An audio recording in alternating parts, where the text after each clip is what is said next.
पिछले 10 साल में 70 पेपर लीक हुए हैं। ऐसा कोई एग्जाम नहीं है, ऐसा कोई पेपर नहीं है जो लीक ना हो। लीक क्या होता है, सब कुछ ही खत्म हो गया। मतलब लीक होने का मतलब होता है थोड़ा बहुत हो रहा है, जैसे पानी लीक होता है। तो पूरा एक्सपोज हो चुका सिस्टम। यूपीएससी तक सेफ नहीं है। आपने देखा ना पूजा खेड़कर का, यूपीएससी से सेफ नहीं आज के टाइम पे। नीट है, एनटीए है, कुछ भी है। एक भी एग्जाम बता दूं, मैं हरियाणा का रहने वाला हूँ। पिछले 10 साल में खट्टर सरकार ने, मोदी सरकार ने, डबल इंजन की सरकार है, एक पेपर कंडक्ट नहीं करवा पाई है ट्रांसपेरेंसी से, जिसका ये थूक बिलोते घूमते ना पूरे देश में कि हम पारदर्शी सरकार है, ये मोदी है, ये लाल आँख दिखाने जानता है। 56 इंच का सीना है, सीना 56 इंच का या 56 फुट का, उसका तो पता नहीं, लेकिन एक एग्ज़ाम कंडक्ट करवा नहीं पा रहे। एक इंटरेस्टिंग बात बताऊँ आपको, अब जैसे आम चुनाव हुआ लोकसभा का, 97-98 करोड़ वोटर थे, 543 वैकेंसियाँ थी। उन 543 वैकेंसियों के लिए 97-98 करोड़ वोटर्स को वोटर लिस्ट जारी की। उनका एग्ज़ाम ठीक हुआ, कहीं लीक नहीं हुआ, आपने देखा कहीं भी। लेकिन ये जो लाखों बच्चे होते हैं, हज़ारों बच्चे होते हैं, इनका पेपर हो नहीं पा रहा।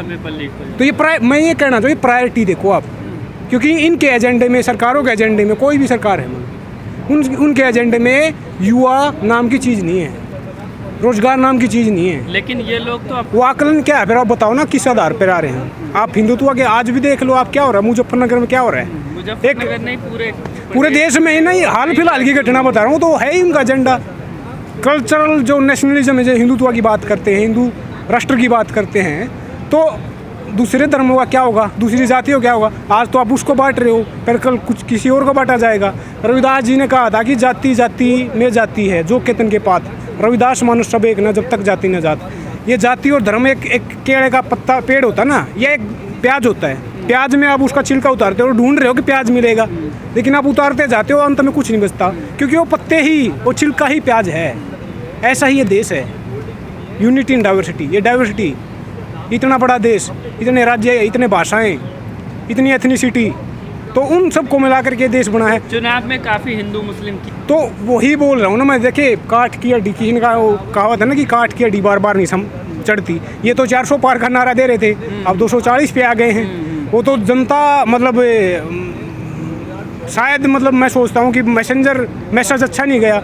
अगर और मेहनत करते, टाइमली अलायंस होते हैं, जैसे भी इंडिया अलायंस लड़ा है, तो और अच्छे मजबूत तरीके से लड़ा जा सकता था। फिर भी इनके एजेंडा को, इनकी मीडिया को, जो सारा सिस्टम कब्जा रखा, पैसे के दम पे सब कुछ हो रहा ना, इलेक्ट्रल बॉन्ड के थ्रू सब कुछ खरीदा, सरकारों को गिरा रहा है, MLA MP तक का सेफ नहीं है। तो सारे सिस्टम को खरीद करके एक अच्छा पावरफुल, सर्वश्रेष्ठ जिसको अपने आप को बोलता था, उसको सबक सिखाया किसने? जनता ने। और ये असर देखो किसान आंदोलन का, और जो तमाम तरह के आंदोलन है। आप देखो दिल्ली के आसपास के एरिया, यूपी में क्या हुआ, वो मैं तो उनको वीडियो देख रहा था, क्या नाम है वो, वरुण ग्रोवर, कागज़ नहीं दिखाएंगे। तो वो क्या बोल रहे थे कि मैं 5 साल तक इसके लिए हंस सकता हूँ, ये अयोध्या हार गई। सच्चाई है ये। तो ये तो धर्म जात पे देश को बढ़ना। कांवड़ यात्रा में कि नेम प्लेट लगाइए, हाँ, तो सुप्रीम कोर्ट ने अच्छा, उसका स्वागत करते हैं, और सुप्रीम कोर्ट का काम ही यही है, जो हमारे अधिकार हो रखवाली करता है ना। अच्छी बात है, कोर्ट ने इसमें इंटरवीन किया, उसको रोका है, और ऐसा बिल्कुल नहीं होना चाहिए। हमारी सोसाइटी वैसी नहीं है। अब ये बांटना चाहते हैं, तो सबक मिल चुका है। खास करके मैंने बोला ना, यूपी में इनका सुपड़ा साफ हो गया लगभग।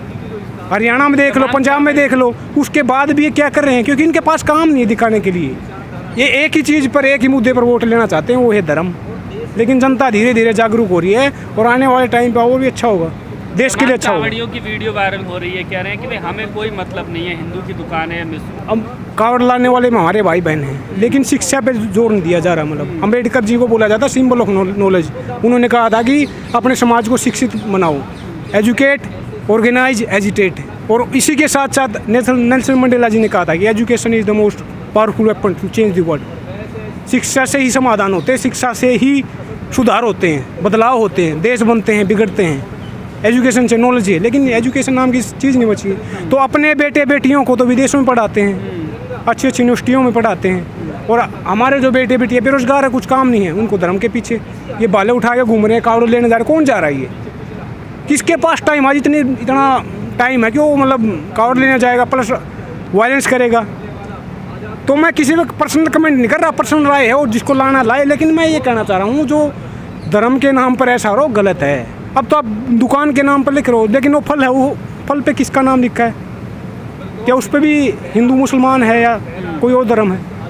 तो तो ये बांटने की कोशिश की जा रही है। बिल्कुल ऑब्वियसली, कोई शक है क्या? ये तो ट्राई कर रहे हैं, लेकिन देश नहीं बटेगा, क्योंकि वह समझ रहा है, यूथ समझ रहा है क्या देश को, इनकी साजिश को? समझ रहा है, तभी तो सबक सिखाया। मैंने बोला ना 400 पार का नारा देने वाले थे अयोध्या में, मतलब राम मंदिर, ये तो बोले थे राम को ले आए। अब इतने बड़े आदमी हो गए हैं, भगवान को ले आए। भगवान ने हम सबको बनाया, हमने उसको, इन्होंने तो भगवान को लिया है भाई साहब, इतने बड़े आदमी हैं। लेकिन विजय माल्या को ला सकते हैं, राम को ला सकते हैं, विजय माल्या को, मेहुल चोकसी को, ललित मोदी को, जो चोर लुटेरे हैं, देश का धन लेके भागे हैं, उनको नहीं ला सकते।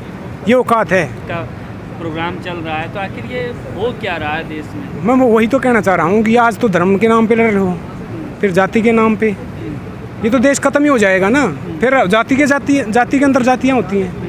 उदाहरण के लिए मैं अगर जाट हूँ, अलग अलग गोत्र होते हैं, फिर वो अपने उसके लिए लड़ेंगे, तो कहाँ तक लड़ोगे? और ये सिर्फ देखने दिखाने, आपके शरीर पे, मेरे शरीर पे, हम पैदा हुए थे, नंगे हुए थे पैदा, कहीं कुछ नहीं लिखा होता, कोई निशानी नहीं होती किसी जाति की, किसी धर्म की, किसी चीज़ की, लेकिन बाद में बांट दिया जाता है, हमें सिखाया जाता है। बच्चों को क्या पता तेरी क्या जाति है, लेकिन सीखता कैसे? सिस्टम में है, पैदा होते ही चीज़ें सीखता है।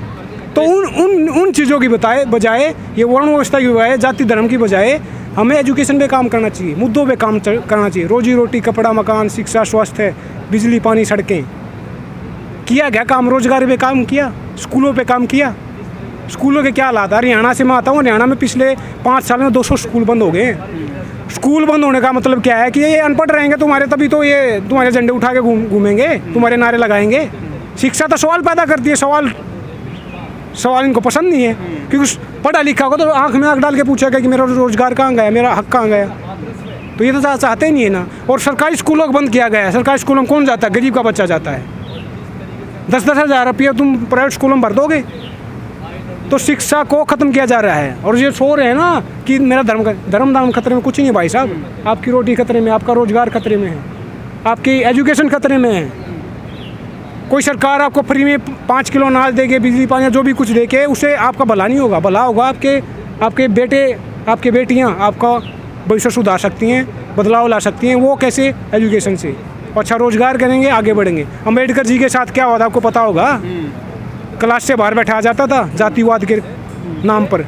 फिर उन्होंने क्या किया वो भी जानते हैं आप। आज उनके बनाए हुए संविधान को हम पूछते हैं, माथा टेकते हैं। अम्बेडकर जी ने, धर्म की बात चली तो मैं बात और बता दूँ, अम्बेडकर जी ने बुद्धिज्म को क्यों अपनाया? क्योंकि वो नहीं मानते इन चीज़ों को, मूर्ति पूजा को, वर्ण व्यवस्था को, तोड़ फोड़ को। ये डिवीजन है, डिवाइड एंड रूल वाला सिस्टम, वो नहीं मानता, इसलिए उसको अपनाया। और अपने लोगों को बोल के गए हो तो कि आप गांव से निकलो। गांव तो जातिवाद के मतलब गढ़ होते हैं। गांव से निकलो, शहरों में रहो, रोजगार करो और पढ़ाओ अपने बेटे बेटियों को। तो ये सच्चाई है आज भी समाज के लिए, बहुजन समाज के लिए, किसी भी समाज के लिए ये सीख है कि आपको पढ़ना पड़ेगा और सवाल पूछने पड़ेंगे सरकारों से, सिस्टम से।